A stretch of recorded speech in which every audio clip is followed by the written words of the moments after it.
So this is a tutorial how to make a model set ready for surgery.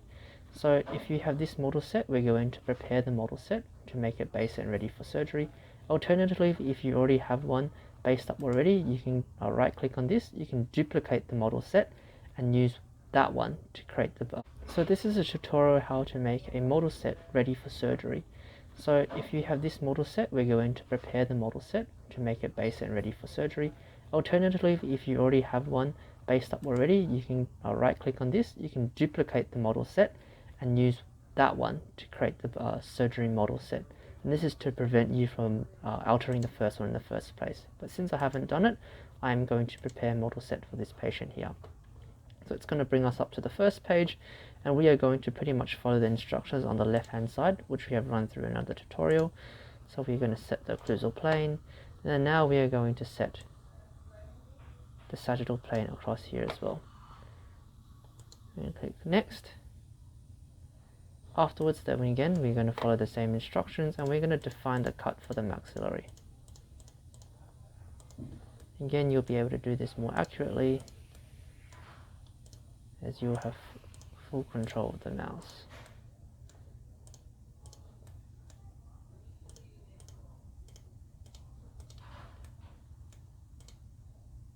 So I want to click here, and that's going to be ready. I want to do the same for the mandible as well.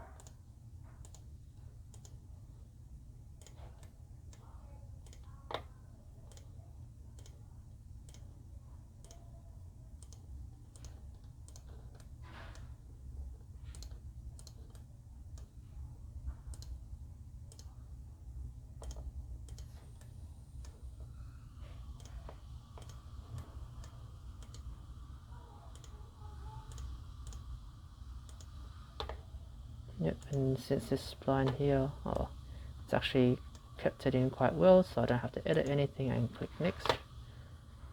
And I'm just going to make the model, base model, and you can see on the outside here that line is out of the spline, so I'm just going to increase it a little bit. At this point in time, it doesn't really matter what size the model base is because we can adjust it in the next few steps. So once we click next, we are going to use some of the sculpt tools that we didn't have to use previously. And there's a few things that we want to do. Number one is we want to reduce the height of the model. And the reason for this is because by reducing the height of the model, we can essentially reduce the printing time. In addition, we save the resin as well. So the first thing we actually want to do is we want to use this device called spline cut. And we want to look at the model straight from the occlusal. Sorry, here we go. And from here, what we want to do is we want to cut out a spline around the tooth, and this will determine the horseshoe shape of this here. So we're just going to click a curved spline type here, and again we're going to trace out a horseshoe model. We're just going to go around, because we do not need the palette for this case. If you do need the palette, then you may wish to change the shape.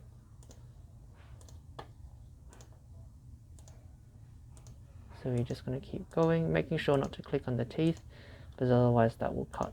And what this will do is it will create a 90-degree cut, or pretty much around the model, and come back to the front. And it might cut out the center, which is fine if it does that. But if it does accidentally cut out the center, you can press this button called reverse direction. Otherwise, we're just going to click apply, and that's going to apply the cut. The next cut that we're going to do is we're going to do a plane cut, and we're going to view the model from the side, and we're literally going to draw something parallel across here. And the whole point of this is we want to reduce the height of the model, and this will decrease the printing time and save on resin here. So we're going to press cut, making sure the arrow is facing up, otherwise we're going to press the direction called swap direction. The next important thing is we've got to place two triangular cuts at the back, and this here will help us remove the model. Since there's two horseshoe shapes, it's going to cut one side, and we're just going to have to do this again.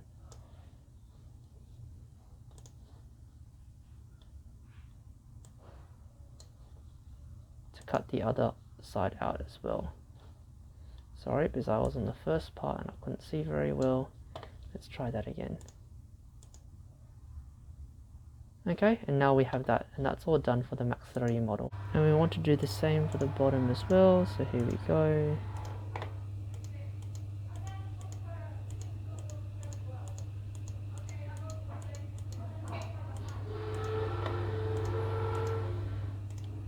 We can click outside this, that's okay. And then we can press play.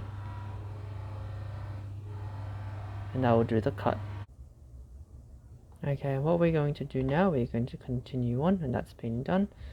So we're just going to click it, and that should be processed, and we're just going to do our spline cuts here as well. So we're going to view it from the side, and again we're going to cut down everything at the bottom down here, and we're going to swap the cut direction to make sure that it cuts down at the bottom. Press play, and that should do that cut. And we're just going to bring the maxillary model back up, and we're just going to make sure the back ends of it line up, so when we see it on the table it will look nice. That's good. We're just going to cut that too. Wonderful. And again, we're just going to put these bottom cuts here as well, and that will allow us to get the model off a little bit easier as well. So again, that's the back half of it, so I'm just going to cut it again. I'm going to press play. And that's it. That's the total upper and lower model done, ready for 3D printing. So press done. Wonderful. Here we have our model ready to print.